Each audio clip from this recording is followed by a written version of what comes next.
Good evening. The important thing is I made it.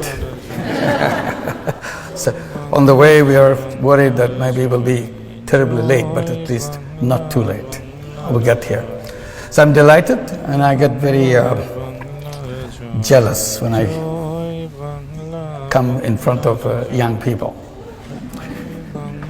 I get jealous because you're so lucky. You're lucky because you're born a few years back.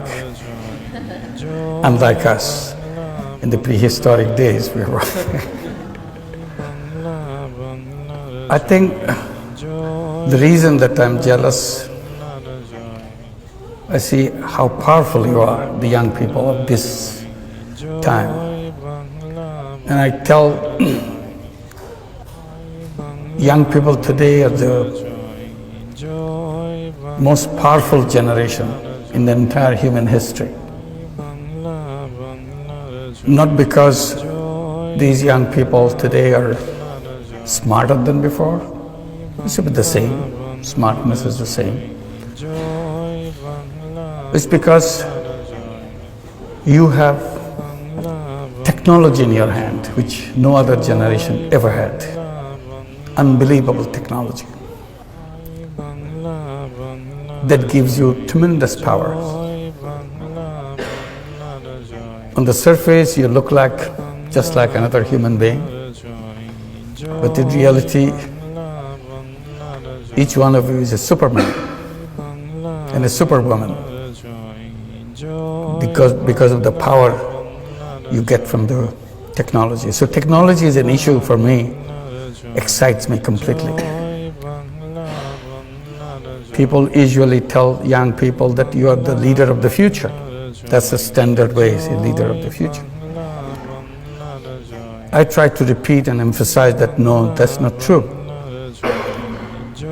Because you are leader already. So you don't have to wait for the future to become leader. A 15-year-old today is more powerful than probably 30-year, 35-year-old of other generations. So what do you do with that power? That's the issue I raise. Because if you're not using that power, that will be wasted. So first to feel that you have that power, the amazing power that no other generation in history ever had, and decide how you're going to make use of it. My story begins not about power. My story begins with frustrations. I was born in a country where in each direction you see it's a lot of frustrations, a lot of disappointments, a lot of things you wish didn't happen the way it happens. And out of this frustration you feel you're a totally useless person, you cannot do anything.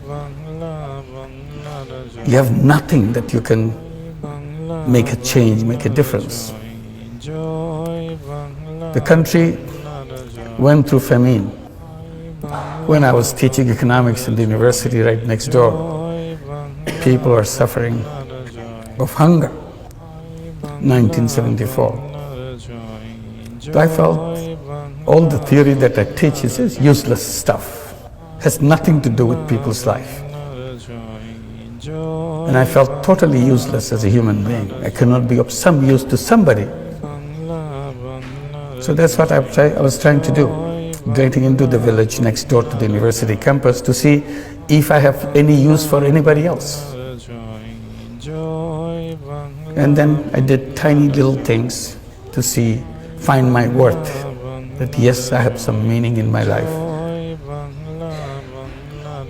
And I did things which I knew nothing about. When you're desperate, out of desperation you do things which you never thought about. So I'm sure you have been told how to plan things, how to set things, everything very clearly. But that's not what I did. I jumped at things without knowing anything about it because I just couldn't wait. And you heard about Microcredit, which goes with me. People remember how it started with me. It was not a pre-planned thing. Simply, situation is so bad, you had to do something. And that situation is about loan sharking in the village, which is just next to the university campus. And it's so ugly, you feel so terrible that human being can be so heartless, so cruel to each other, giving tiny loans and take control of the full life of those people, turn into slaves because somebody gave you some loan, so he has the right to turn you into slaves. So you see it very clearly. It's not reading in the books. Just be there. You see the person who lends, you see the person who borrowed,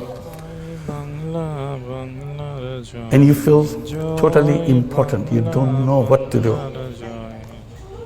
Suddenly it came to my mind, I can do something. I can take care of this problem. It may be a global problem, who cares? But all I see, these people here, and I can solve the problem for these few people. The idea is, why don't I lend the money myself? If I lend the money myself, then they don't have to go to the loan shark. And the problem is solved for these people. And that's exactly what I did. I started lending money from out of my pocket. It's not a planned thing, calculated thing. And that's the beginning of the whole story of lending money. Then the battle became with the banks. They will not open their door because I ran out of my money because it became so popular. Everybody wanted to borrow money. Who doesn't? And in the process, I exhausted all my money. So I thought, why don't I go to the bank and let them do this? They refused. So my struggle began. Convince banks, which I never could. Now it's about 38 years after I first began. I still couldn't convince the bankers. So now I look at the whole system, what we call economic structures, conceptual framework and all that. And I feel how wrong they are. And that's again my complaint. We read about it, we study it, we take it so seriously. But I feel it's designed in such a wrong way. Because you look at the theoretical framework of the capitalist system, you immediately find out the misrepresented human being in the theory. In their theory, human being turned out to be a money chaser. All they do in their lifetime, chase money. It's a money-centric, profit-centric world. So the entire theory has been built on the selfishness of human being. I said, that's wrong. Human being is not all about selfishness. Human being is not one-dimensional being. Human beings are not money-making robots. That's not their identity. Theory has diminished human being, made into a small thing, a robot. But real human being is very big, way bigger than what the theoreticians imagine. It's a multi-dimensional being, not one-dimensional. I said, just to take example, I said, theoretician took the selfishness in human being, built the whole theory out of it. They forgot the same human being is also a selfless human being. That selflessness was never allowed into the structure that they built. So it's left out. So if you want to be selfless, why don't you go and become a philanthropist? I said, no. Philanthropy is a different thing. I'm talking about the business world. Why can't I use the selflessness in the business world? And that's what I did without knowing about it. When I started working with the poor people, particularly poor women, I see so many problems around them. And I jump at doing something about it. Again, knowing nothing about it. So every time I see a problem, I create a business to solve that problem. It became a habit with me. And I created so many businesses. But a very different kind of business. People become curious. Why do you do that? It's not a business. I said, yes, it's a business. What do you mean by business? It has to be sustainable. That's what the quality of business is. So whatever I do is sustainable. There's a two-way flow. There are expenses, there are inflow, income, and so on. And I call them social business. That's the story that took turn. One is the microcredit part, and another is the social business part. And I created a lot of those social businesses. Then something happened when we are trying to get all the young people from Grameen families. We have 8.5 million families in Grameen, all poor families. We gave them all the encouragement to second generation coming out of the Grameen families must be literate. We did everything possible to make sure it happens, and it happened. We sent them to school. We gave them scholarships. We gave them all kinds of encouragement, and then started giving education loans so that they can go to the higher education. As they start coming back from schools with higher education, they get very frustrated. Where's my job? There's no job in Bangladesh. Very difficult for a poor young man or a young woman to find a job. In the beginning, I have no answer to that question, where is my job? Then I turned the question into another question. The moment say, we don't have job, what do we do? And I said, who said you have to have a job?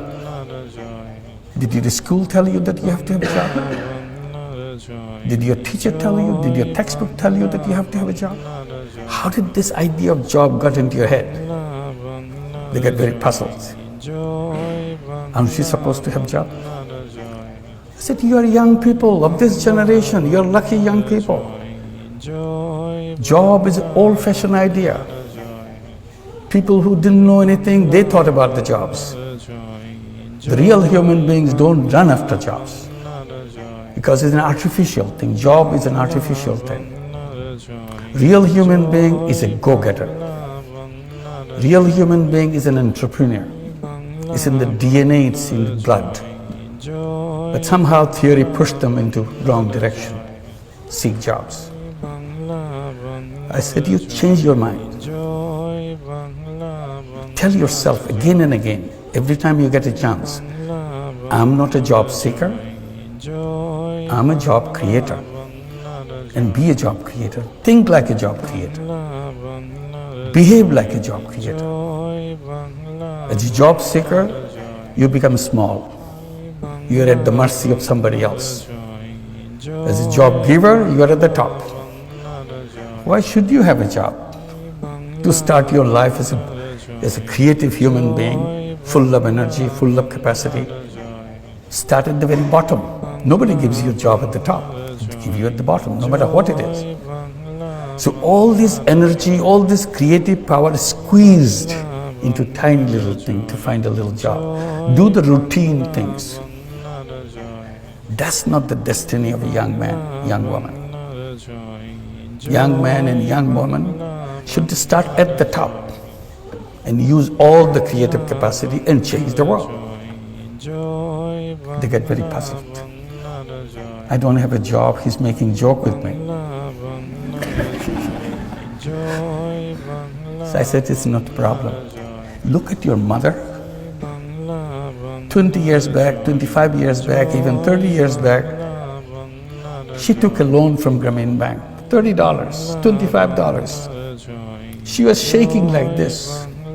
Couldn't believe that anybody could trust her with such an enormous amount of money. That's her life. She dared to take this money in her hand and start a business, raising chicken, raising vegetables, sewing clothes, whatever. That's what the 8.5 million women do in Grameen Bank and all the microcredit elsewhere. I said, what good is your education if you're not braver than your illiterate mother? She did it. Along the way you were born, she sent you to school, and you have all this education, and she's been doing it all the time in front of your eyes. You never noticed it. And you're going around to find job, somebody give you to do some minor thing. Is it befitting to you? So that is working. So what we did, we created a social business fund in Bangladesh. Tell every young person in Grameen families, come up with a business idea, anything. Even if you don't have an idea, look at your mother, what she's doing. Take that idea, build it into 10 times, 50 times bigger. Because you have education, you have connections which your mother never had. She never left her village in her life. You have seen the world. And once you have the business idea, bring it to us. We become investor and partner with you, every one of you. So now the young people are coming, business proposals after business proposals. We call them new entrepreneurs. They build their own community, help each other. So again, why unemployment? Because it's our thought, not because of our ability. We are able people. An unemployed young person, think about an unemployed young person. Is something wrong with him? Is something wrong with her? No.